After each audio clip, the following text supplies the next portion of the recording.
사람은 누구나 나이가 듭니다. 그리고 나이가 들수록 삶의 속도보다 삶의 방향이 중요해지죠. 노후는 준비한 만큼 달라진다는 말 많이 들어보셨을 겁니다.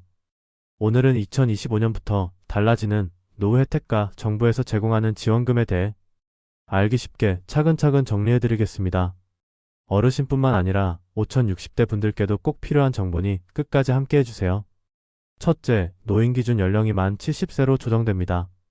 2025년부터는 노인의 법적 기준 연령이 만 65세에서 만 70세로 조정됩니다.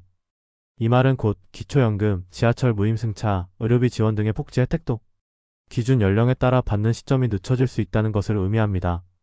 하지만 이미 수급 중인 분들에겐 영향을 최소화한다는 것이 정부 방침입니다.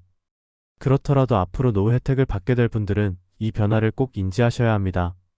둘째, 정년 연장과 재취업 기회 확대. 2025년부터는 정년 연장 유도 정책이 본격적으로 추진됩니다. 65세 혹은 70세까지 일할 수 있는 탄력적 정년제가 논의 중이며 정부는 고령층 재취업을 위해 공공일자리 사업 규모를 2배 이상 확대합니다.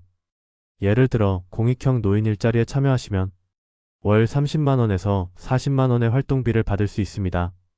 지역사회 환경 개선, 어린이 통학 안전 도우미 문화해설 등 다양한 분야에서 본인의 경력을 살릴 수 있습니다. 셋째, 노후 의료비 지원 확대. 2025년에는 노인 대상 건강보험 포장성 강화가 핵심입니다. 특히 만성질환 관리, 치과틀니 임플란트 치료, 건강검진 지원 항목이 넓어지고 의료비 본인 부담률 인하도 함께 추진됩니다. 또한 고령 자유병력자도 실손보험에보다 쉽게 가입할 수 있도록 조건이 완화되고 있으며 사망보험금의 일부를 생전에 요양의료비로 전환 사용하는 생전보험 서비스도 확대되고 있습니다. 넷째, 고령자 전용 주거복지 강화.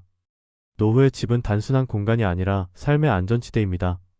2025년부터는 고령자 전용 임대주택 공급이 대폭 늘어나고 리모델링 비용, 단열 및 편의시설 설치 등 주거환경 개선에 대한 지원도 확대됩니다.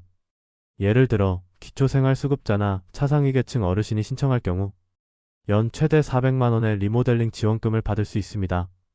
또한 돌봄 서비스와 연계된 고령자 복지주택도 더욱 늘어나 몸이 불편해지더라도 주거와 돌봄이 함께 제공되는 환경이 마련됩니다. 다섯째, 디지털 격차 해소를 위한 교육과 지원.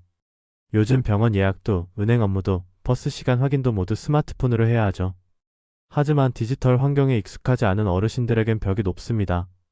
이에 따라 2025년부터는 스마트폰 사용 교육, 키오스크 이용법, 모바일 뱅킹 수업 등 맞춤형 디지털 교육 프로그램이 전면 확대됩니다.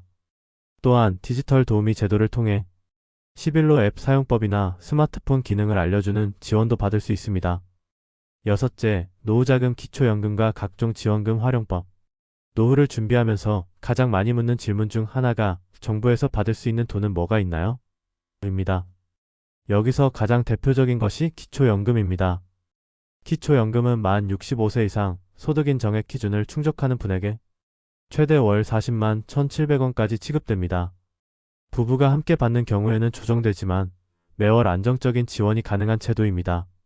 장기요양급여 건강보험 가입자는 65세 이후 요양 필요도가 있는 경우 요양병원비, 방문간호, 주간보호시설 등 이용 시 비용 일부를 지원받을 수 있습니다. 노인 맞춤 돌봄 서비스 코독사 예방을 위해 홀로 사는 어르신께 주 12회 방문, 생활안전점검, 식사 및 약 복용 확인 말벗 서비스 등을 제공합니다. 에너지 바우처 겨울철 난방비를 걱정하는 저소득 고령자 분들께 월 10만원 내외의 에너지 지원금이 제공됩니다. 경로우대 교통카드 일부 지자체에서는 지하철 버스 무료 이용 또는 할인권 지급도 유지됩니다. 이 모든 혜택은 신청하지 않으면 자동으로 받지 못하는 경우가 많기 때문에 폭지로 홈페이지나 주민센터를 통해 미리 확인하고 신청하시는 것이 중요합니다. 2025년 노후를 위한 사회 시스템은 빠르게 변화하고 있습니다. 하지만 진짜 중요한 건 이런 변화를 알고 준비하는 마음입니다. 복지 정책은 계속 바뀌지만 내 삶을 지키는 힘은 결국 지금 내가 움직이느냐에 달려 있습니다. 노후는 두려운 시간이 아니라 새로운 삶을 만들어갈 수 있는 또 하나의 기회입니다. 여러분의 삶이 어느 시기든 따뜻하고 평온하길 바랍니다. 오늘도 함께 준비해봅시다.